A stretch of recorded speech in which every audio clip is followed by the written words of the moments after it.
deliver tonight's lecture with a loud Nare Takbir. Allahu Akbar. Nare Takbir.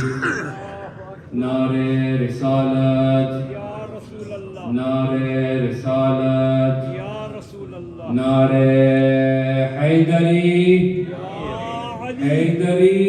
Ya And can Ali. everyone please come forward with a loud Sallu ala Muhammad wa Ali Muhammad. اللهم صل على محمد وآل محمد وعجل فرجهم.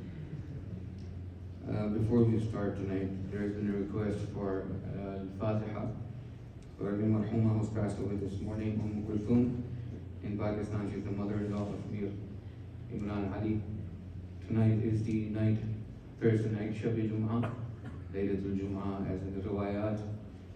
We've learned this and we know this, that the arwah and the spirits and the ruh of those who've passed away, they come to visit their loved ones in hopes for dua, in hopes for gifts they may take away, in hopes for remembrance, in hopes for istighfar. So please take a moment to remember those who have been kind to you, those who have had a hand in your upbringing, those who have done favors upon you, your teachers, your parents, your elders, those who have passed away. And it's not always necessary that someone who in your life was a part of you, was always elder than you. Nobody shows up in this world knowing when they will leave. And it is not only for the old people to leave this world. Many times you will see janazas of young people, youth, men and women. Allah give you mu'mineen a long life and your loved ones.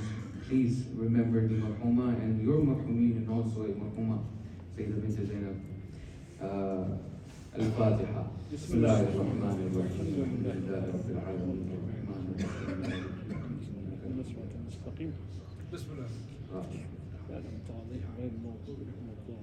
بسم الله الرحمن الرحيم.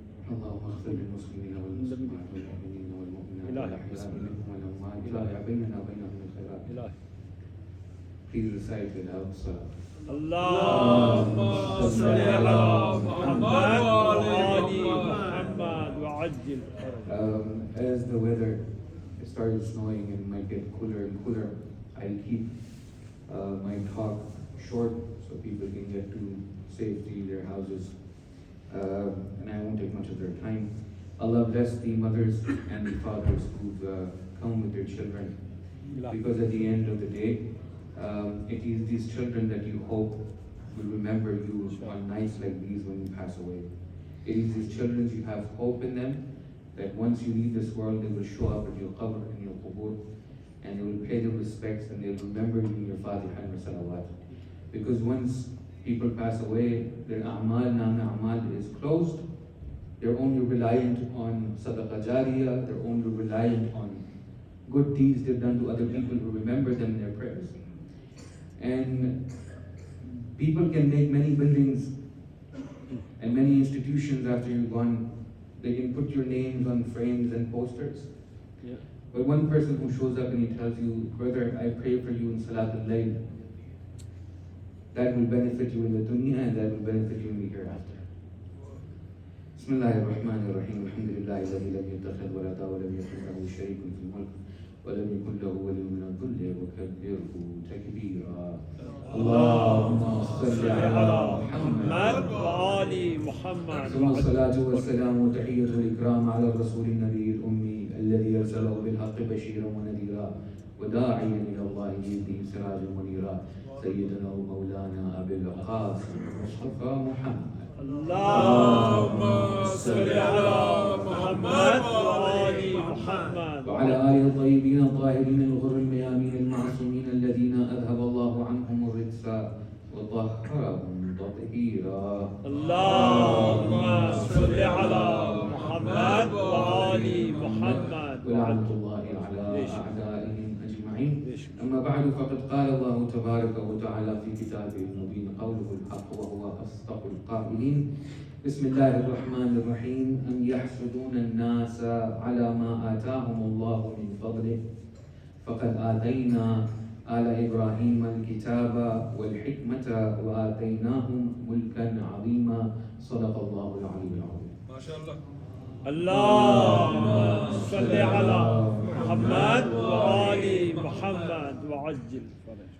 I had spoken to Hassan and he's probably prepared for Dua Kumail. I said for the next 8 Thursdays, if Allah gives us life, Thursday coming. So next time when I speak on Thursday, I'll do an 8-part series on Dua Kumail and Sharh Dua Kumail and the Ahmiyya of Dua Kumail, the Falsafa of Dua.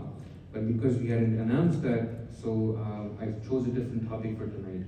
But the 8 Thursdays coming, inshallah, we'll speak on Dua Kumail and the Fadail of Dua Kumail and the Ma'arif present in Dua al-Kumail. But the ayah I've chosen for tonight is a very fundamental issue that we deal with, and if we do not deal with that issue on the root level, that root will then have shoots and offshoots. It will stem into branches and leaves, and when it gives fruit tomorrow, that fruit is a poisonous fruit. It harms the self and it harms anyone around it. And that marad, that illness, that problem is the problem of hasad, jealousy. Many ikhtilafat, many issues, many problems come because of this basic, a very fundamental issue of hasad. Hasad is translated into English as jealousy.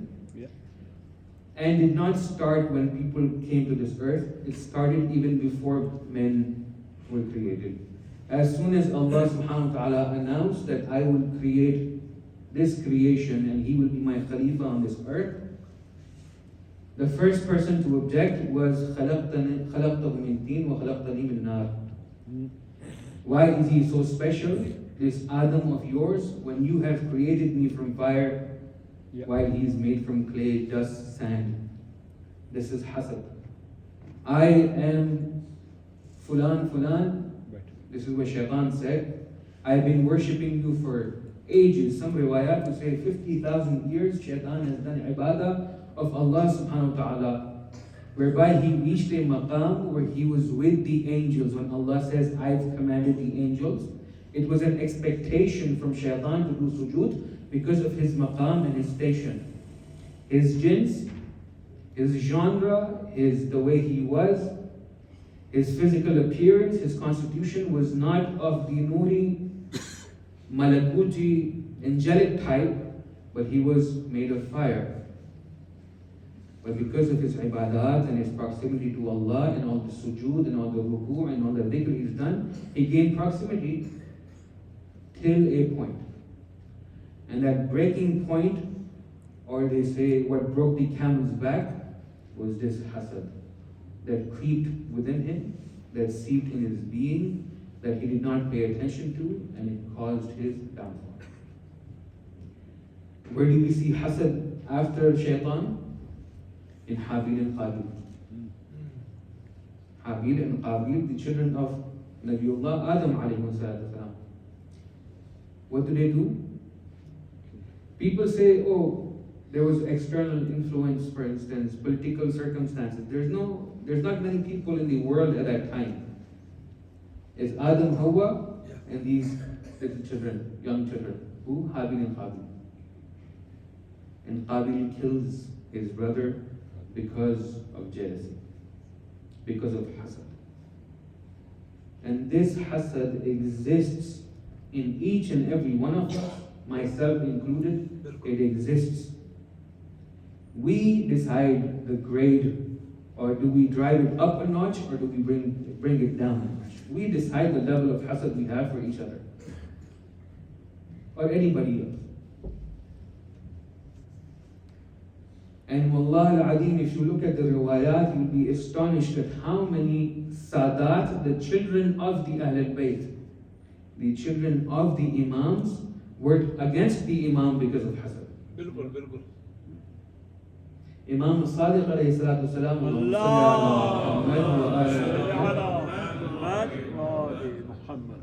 One of the major people who gave problems to him were his own family, his cousins.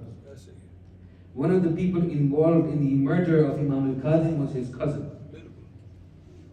Imam al-Askari says, no Imam has been tested by his companions the way I've been tested by my companions. Because of hasad. Why do Banu Hashim have it? Why do we not have it? We'll come to that at a later stage. What is hasad? By definition, what is jealousy? There's two things. If you pick up ulum akhlaq, if you pick up ilm akhlaq, they talk about one thing is ghibta and one is jealousy. Ghibta is very simple, straightforward. Allah has blessed my brother with something. I say, Allah increase in this blessing. Allah give him more and give me something similar. So I pray for him and I say, Allah subhanahu wa ta'ala, you have a big treasure chest. If you give it to all of humanity, nothing will come away from you. Your treasure won't run out. Allah, whatever you bless my brother with, give me some of it. This is ghibta. Hasad is Allah, I don't want to see it with him. Remove it from him.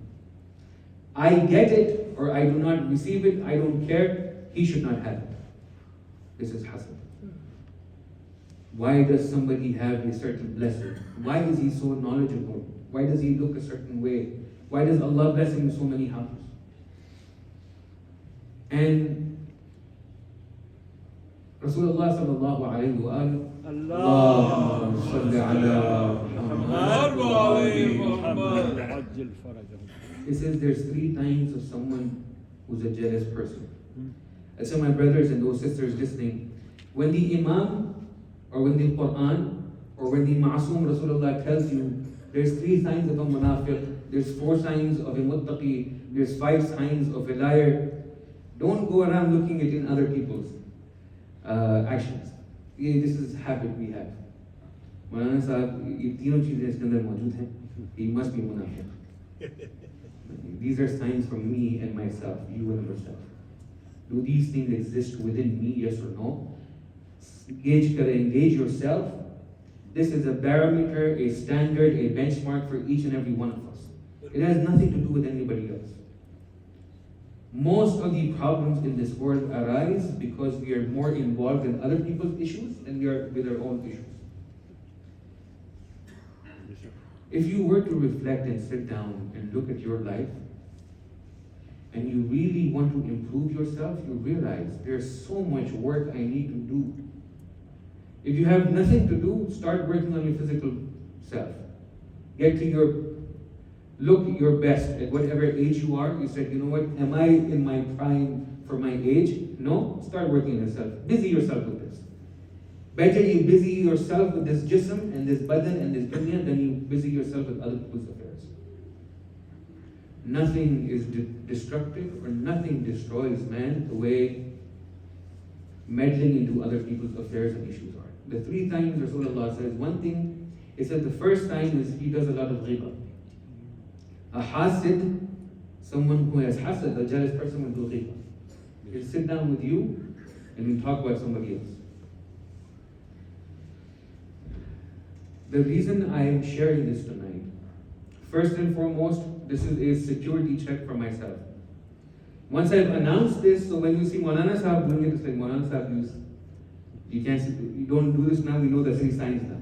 So alhamdulillah, I share this with my brothers so they can watch over me because we watch each other. وَتَوَاصَوْا بِالْحَقِّ وَتَوَاصَوْا بِالصَّبْرِ. We watch each other. He backbites.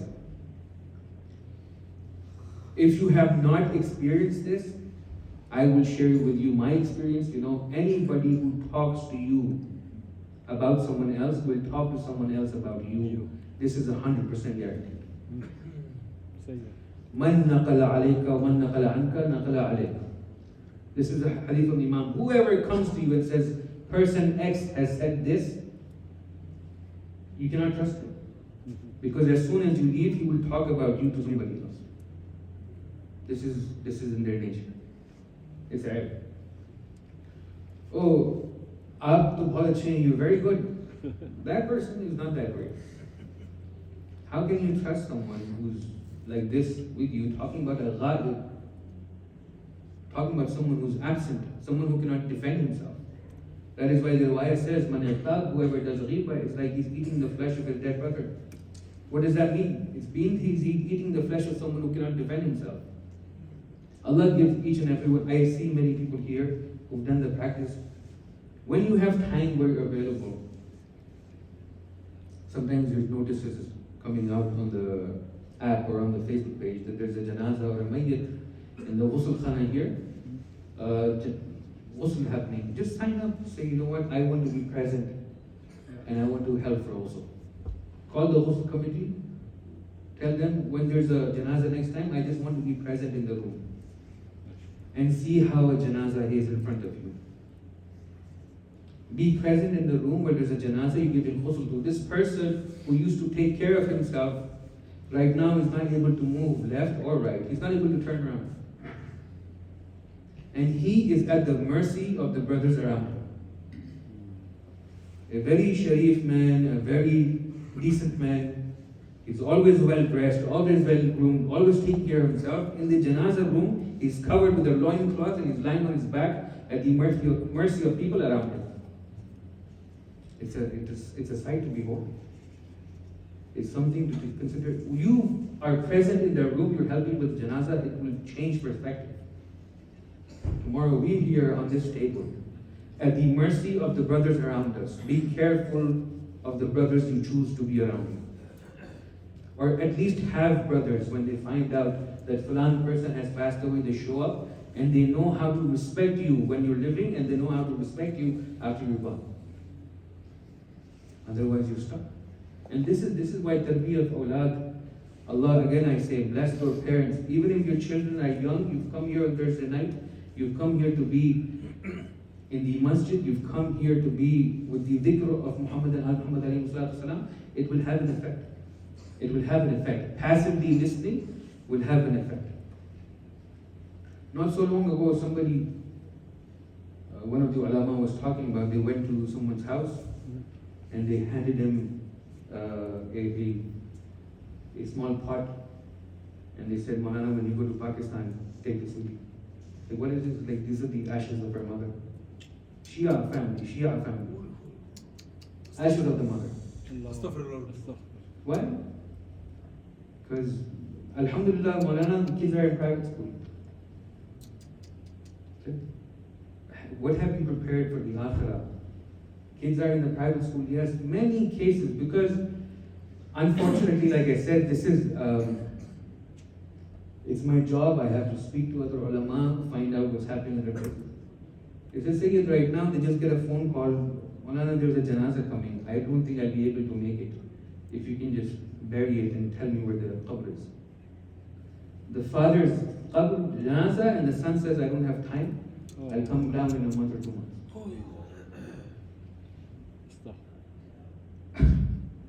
Unfortunate, but true. And this is not extreme example. Unfortunately becoming the norm.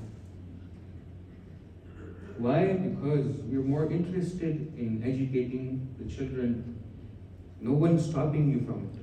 No one's telling you not to do it. But my question is this, and my ustad, Allah give him a long life, he uses an example, a very beautiful example. He says, imagine you purchase a ticket, an airline ticket, for a first class, and your journey is 6 or 7 hours. First class ticket for a 6-7 hour journey. When you get on the plane, they say, we're very sorry, we have overbooked, so we have no seat for you. So for the next 6-7 hours, you'll be standing in the plane. And that's how we'll take you. So he stands there in the plane, you stand there in the plane, with no seat to sit on for 6 hours. And then when food comes out, they say, sorry, we overbooked, so there's no food for you. You just have to get off the plane when you do and then eat then. You tell them, I'm tired. And they say, there's no room for you, so you find a spot and you lie down on the floor. And anytime somebody comes or goes in the aisle, they keep banging into your head or banging into your foot.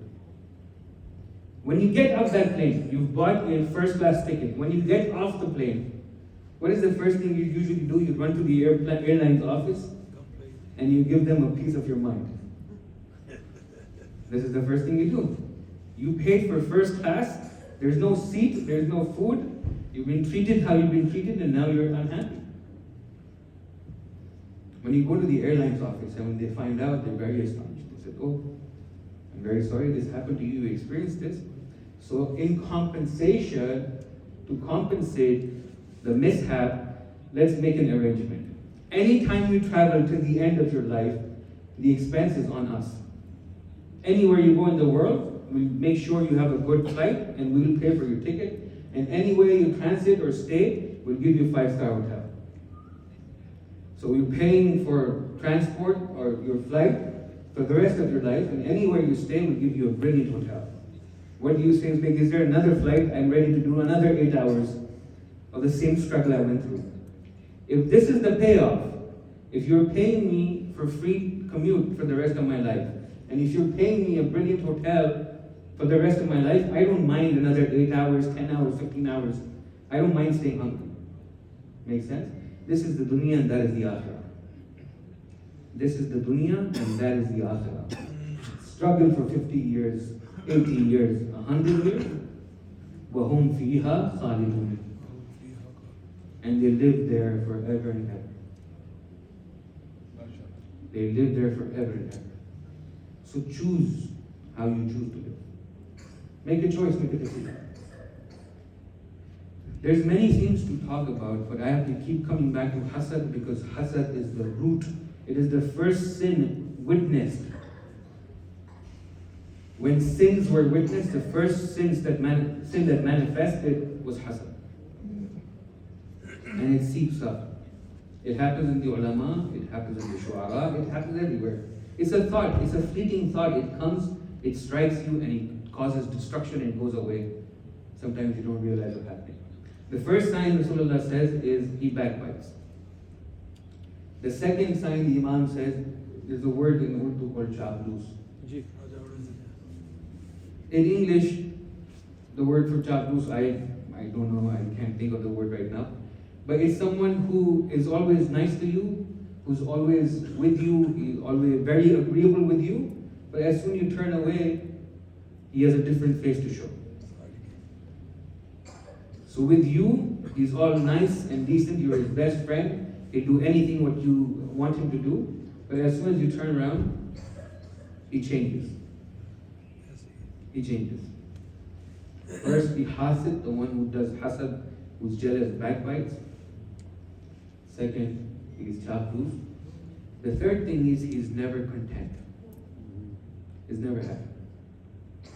Kisi hal mein khush nahi. He's never happy. Always complaining, always whining.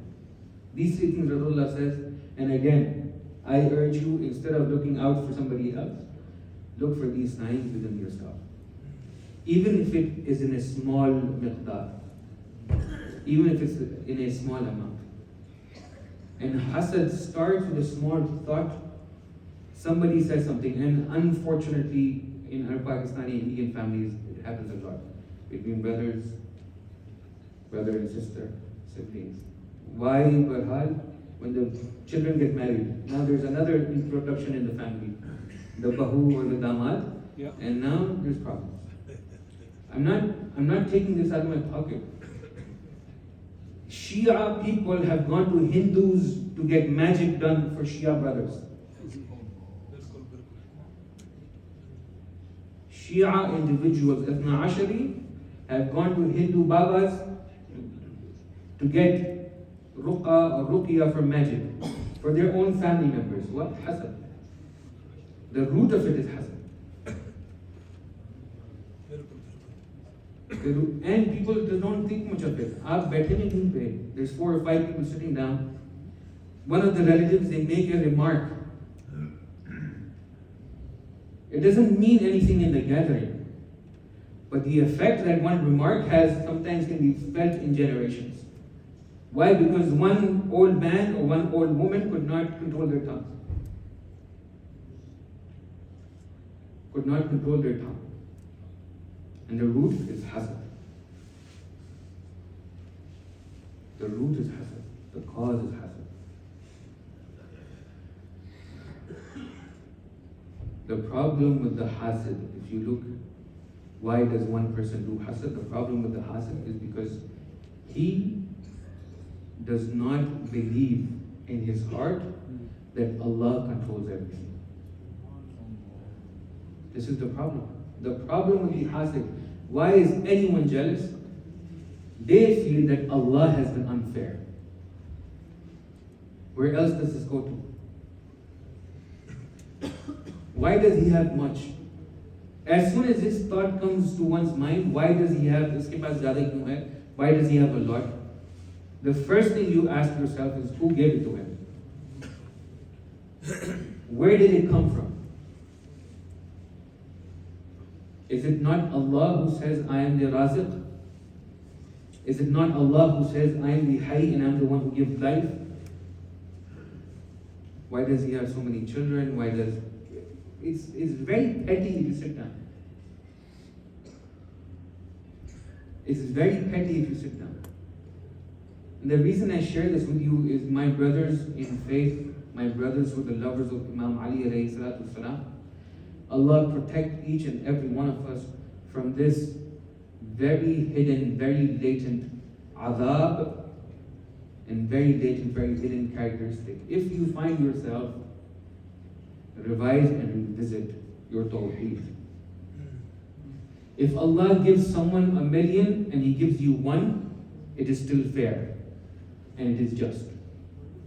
And if Allah gives somebody 15 and He gives you none, it is still fair, it is just. Unless you exist outside the paradigm of Allah. But that is not possible. لا يمكن الفرار من حكومته. You cannot exist, you cannot exit the paradigm of Allah subhanahu wa ta'ala. Allah is very manifest. Allah is very manifest. One of the books, in the Qasas, one of these, please read Salawat Muhammad wa Allahumma salli ala Muhammad wa ali Muhammad wa ajil farajahu. When they narrate the story of Nabi Musa alayhi salatu wasalam, in one of the stories they say, Nabi Musa, one of the companions were witnessing the scene. They saw at an oasis in the desert, there's an old man. And that old man, he has in his pocket, he has a small pouch. In that pouch is some gold. So this old man is walking, he's very frail, he's very tired. And he sits on a rock or against a tree and he's drinking water.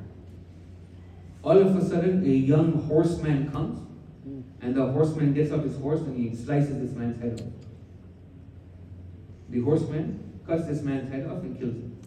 Gets on his horse and runs over. Just then a little child is there, a young boy is there. He goes there, he notices a dead body and he notices a pouch. In that pouch are gold coins. The young child picks up the gold coins and he goes away. So now Nabi Musa or the companion, they're perplexed. He says, Allah, what kind of justice is this? There's an old man killed in the middle of the desert. Nobody knows. Who will avenge him? Allah responds to Nabi Musa. He says, this was justice. He says, how is it justice? It's like this old man when he was young. When he was young, he killed this boy's father who took the coins back from him. And that was qisas because he had also killed another person who came back to kill. Sometimes we don't know the full story. Sometimes we look at something, we don't know the pretext or the context of it. What comes before and after. And we judge based on that.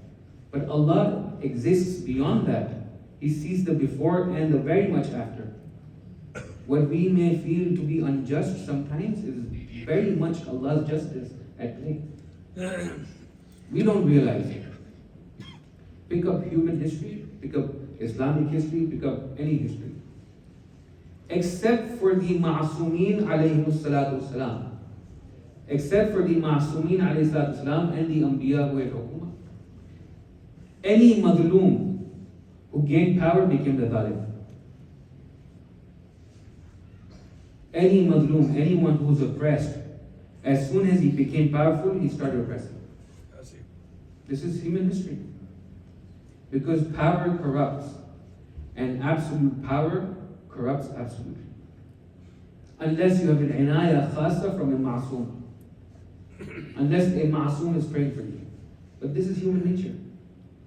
So better be the oppressed than become the oppressor. Better be with the oppressed than become the oppressor.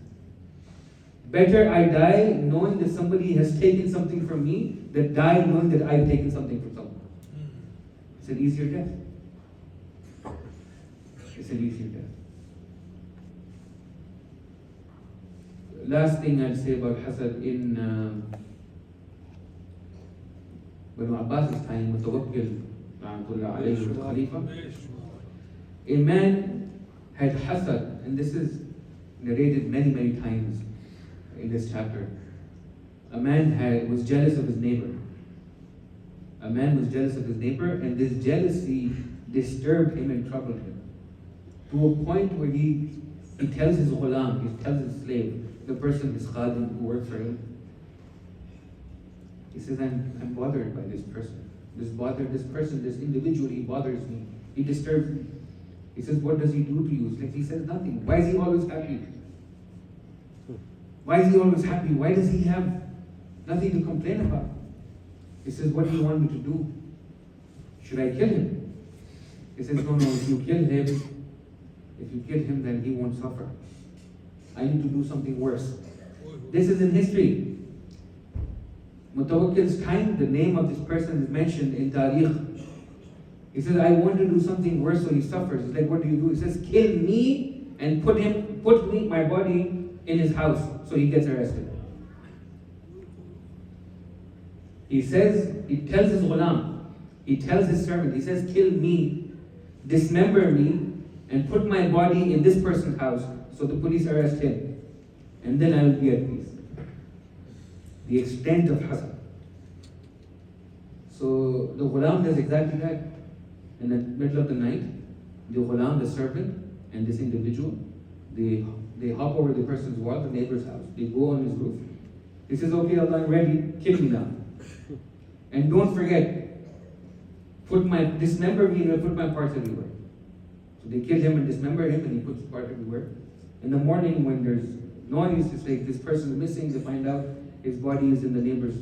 So the police or the shurta at that time, they come, they arrest the ghulam, the servant, and they arrest the neighbor as well, because the body was found on your roof.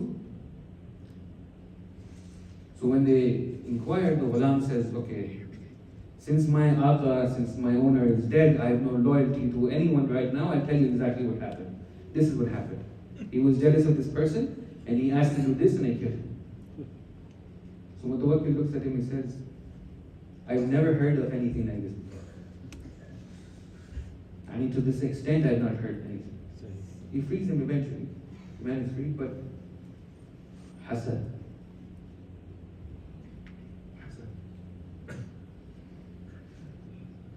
The ayah that I talked about, and I just come to Masahib right now, but make a note of this ayah, Surah Nisa, ayah number 54. أَمْ يَحْسَدُونَ النَّاسَ عَلَى مَا آتَاهُمُ اللَّهُ مِنْ فَضْلِهِ. Allah says, are people jealous of them? Are people jealous of them from what we have given them? When the Imams were asked, they said, we are the ones people are jealous of. The Nasidas, people are jealous of us. It disturbs them. You know how Adam was disturbing Shaitan? Shaitan was troubled by Adam. The silsila continues. Namrud was disturbed and troubled by Ibrahim. Fir'aun was troubled and disturbed by Musa. Fir'aun couldn't understand, he couldn't operate. And he came down, Abu Lahab, Abu Jahl, till Muawiyah and Banu Umayyah la'anatullah. Problem? Hasad. Simple problem, hasad. If you sit down, I don't want to simplify it, obviously there's politics, but if you were to study human nature, hasad. All the children in Medina, their mothers make clothes for them. Their father buys clothes for them. But Hassan and Hussein, their clothes come from Jinnah. Hasad. People have a problem with this. Why are all these doors to the masjid closed except for one door? They have hasad. Because they feel this is Muhammad choosing who he wants after him. This is Allah choosing who he wants after Rasulullah. Anyone who has hasad does not have a problem with the shakhs, he has a problem with Allah. His problem is with divine justice. Anyone who opposed any prophet, his problem was with Allah. The Yahud in that time, the people when they came together in Medina, the problem was this. It's like, why is there a Rasul from Banu Hashim? The Prophet was supposed to be from Bani Israel.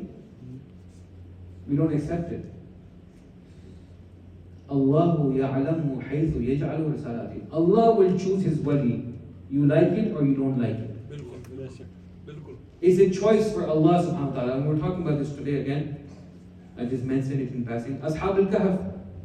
Ashab al-Kahf, you've heard of the people of the cave who by i'jaz of Allah, the Quran talks about them, they're people resting in the cave, sleeping in the cave.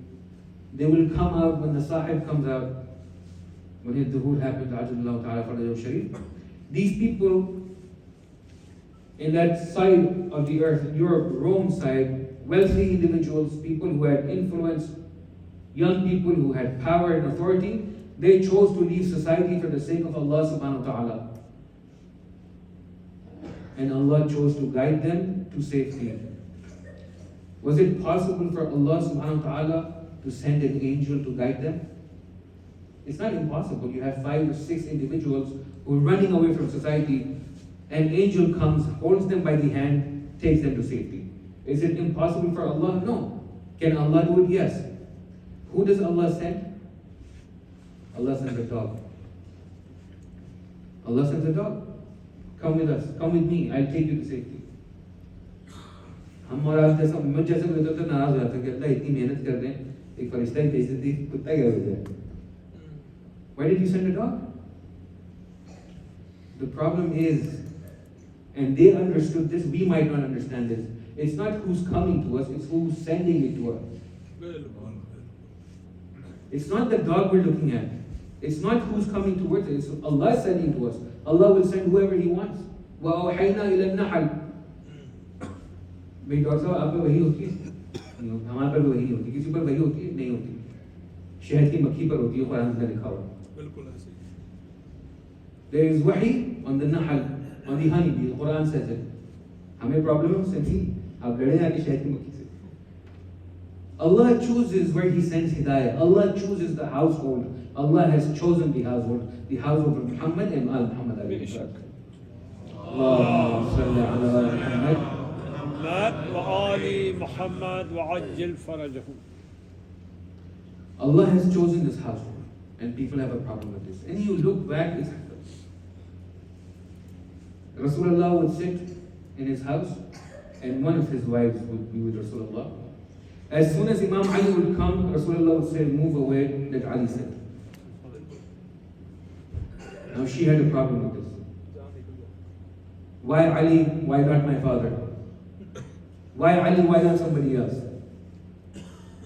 Why do you love that woman so much? Your wife, Khadija. This is what she used to say. Why do you love Khadija so much when Allah has given you someone more beautiful than her? These are words. What is this? Hasad. This is Shaitan speaking. This is Shaitan speaking. Hasad. And this will become flames to the fire, that one day that fire starts at the door of Zahra, it reaches the camp of Karbala. Hasad. Why Banu Hashim? Why does Rasulullah only have Hassan and Hussein alayhi salam? Why does He love them so much? Allah told Him to. Allah has chosen this. This is Allah's choice. The Hasid has a problem with Allah's choice. He has an issue with Allah's choice. So my brothers and those sisters listening, before we are fixed because of terrible circumstances, let's revisit ourselves and see within ourselves, do we have this problem? And one of the best solutions to start from is to make dua to Allah subhanahu wa ta'ala. Allah, remove from within myself this hasad. Make me content with what you have given me. Make me content with what you have given me. If I come and complain to you, Dr. Saab, I will come and complain to you, ye ho raha hai, ye ho raha hai, ye ho raha hai. One day, if Allah tells me, He says, am I the Raziq or this person the Raziq? Am I the one giving you life and sustenance, or is this person your Rabb? You say, Allah, you're my Rabb. Then why do you go to this person and that person and complain against me? When you complain against Allah. This is, what door have I not opened for you? Is the door of dua not open for you? Have I not told you, Ud'uni astajib lakum? And be patient. We're impatient. We're impatient. This hasad. And we've heard this in Karbala, when Imam Hussain alayhi salatu wasalam comes up, and he says, what is my sin? What is my sin? What have I done? He says, you're the son of Ali. We're the son of Ali ibn Abi Talib. This is the problem. We have no problem with you, just that they couldn't digest the person of Ali ibn Abi Talib. It was very difficult for them to accept Ali ibn Abi Talib. To a point where we witness on the battlefield of Karbala, Imam Hussain alayhi salatu wasalam walking out of the camp, and he has a little baby in his hand.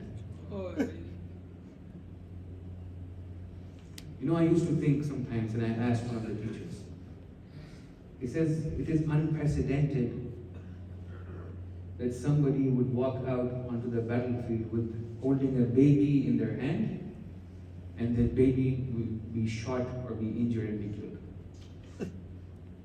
We've not heard of this before. That somebody, what is Hussain doing? Hussain is defending Islam, Iman. And he comes out onto the battlefield and he has a baby in his hand, and the baby is injured.